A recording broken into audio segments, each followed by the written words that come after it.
Alors vous essayez de créer un script PHP et lorsque vous essayez de l'afficher ou lorsque vous soumettez par exemple un formulaire ou que vous faites un traitement, vous tombez sur une page blanche. À quoi est dû ce type d'erreur?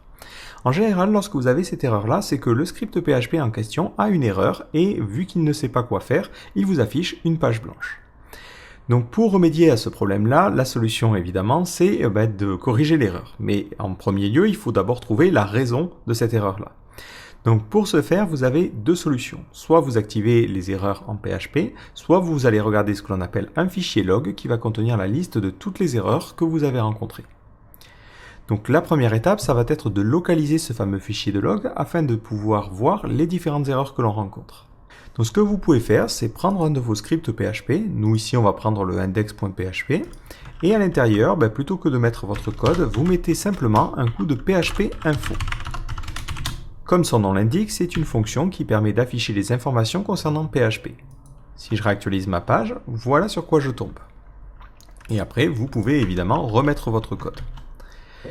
Dans ce fichier-là, on retrouve pas mal d'informations. On retrouve notamment le fichier de configuration qui est utilisé. On l'utilisera juste après.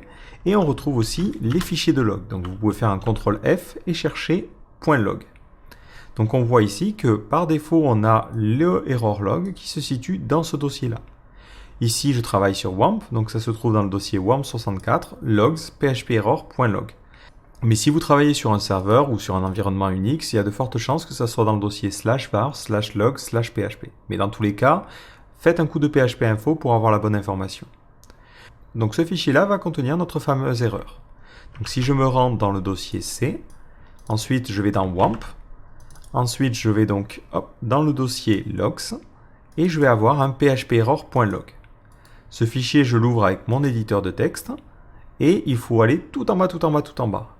Et je retrouve ma petite erreur. Ici, on me dit « Cannot modify header information, headers already sent ». Donc maintenant que j'ai cette erreur, je vais pouvoir débugger mon script. Donc je vous renvoie sur la vidéo concernant ce type d'erreur-là si vous avez besoin de savoir comment on solutionne le problème. Maintenant, si vous êtes sur votre environnement de développement, ce qui est mon cas ici, par exemple sur WAMP, MAMP ou n'importe quoi, vous n'avez pas forcément envie de devoir ouvrir ce fichier de log à la moindre erreur. Donc ce que vous pouvez faire, c'est modifier carrément la configuration de votre PHP pour qu'il affiche les erreurs directement sur la page et que vous n'ayez pas à chercher dans ce fichier de log. Donc pour cela, c'est une variable de configuration qui s'appelle displayErrors. Et par défaut, on voit dans mon PHP info qu'ici elle est à off. Donc ça veut dire qu'il n'affichera pas les erreurs.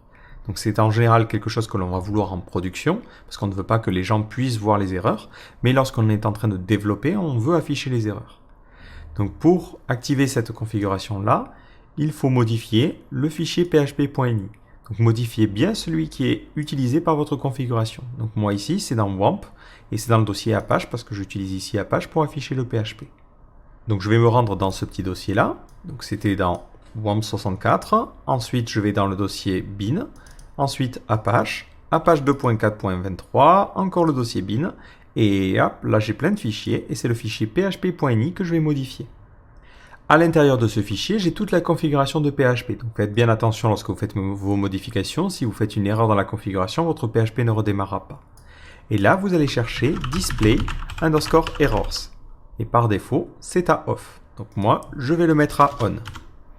De la même manière, un petit peu plus haut, mais ça devrait être à EOL par défaut, vous pouvez choisir le type d'erreur qui va être affiché sur votre application.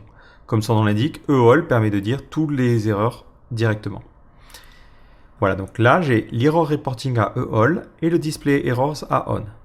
Donc une fois cette modification effectuée, il vous faudra redémarrer PHP. Donc si vous utilisez PHP FPM, vous redémarrez le service. Si vous êtes sur MAMP ou WAMP, vous redémarrez directement via l'outil dédié et vous adaptez suivant votre configuration. Du coup ici, je fais redémarrer tous les services. Maintenant, lorsque je resoumets mon formulaire, je vois que je n'ai pas une page blanche, mais j'ai tout simplement les erreurs qui s'affichent directement. Et ces erreurs vont me permettre de débugger et d'aller un petit peu plus loin. Enfin, si vous utilisez PHP en ligne de commande, par exemple vous utilisez Laravel et vous faites un coup de PHP Artisan Serve ou vous utilisez Symfony et que vous avez une page blanche, vous avez la possibilité de changer la configuration à la volée. Donc je vais remettre ici le display error à off, histoire de vous démontrer un petit peu comment ça fonctionne. Donc pour charger ma page, je vais utiliser la commande PHP et j'imagine que j'utilise le serveur interne de PHP. On va le mettre sur le port 8000. Si j'essaie maintenant de charger ma page, donc là on va la charger sur le port 8000, hop, et que je sauvegarde les informations, je tombe effectivement sur une page blanche. Donc le processus est le même, je peux regarder les logs, donc je peux utiliser PHP Info pour savoir où il est localisé, et si je veux changer la configuration, je peux modifier le fichier PHP-ini qui correspond. Pour connaître sa localisation, vous pouvez même utiliser la commande php-ini. Si vous ne voulez pas modifier la configuration de la ligne de commande, ce que vous pouvez aussi faire, c'est lorsque vous démarrez votre serveur, lui passer des options. Et par exemple, vous pouvez lui dire « Je veux que tu mettes le display errors à 1 ». Comme ça vous évite de devoir modifier le PHP-ini. Et maintenant, lorsque vous faites une petite erreur, vous voyez que vous avez automatiquement l'erreur qui est affichée. Ce qui vous permettra, encore une fois, d'aller plus loin. Donc maintenant que vous avez l'erreur, vous pouvez chercher d'où elle vient et essayer de la corriger.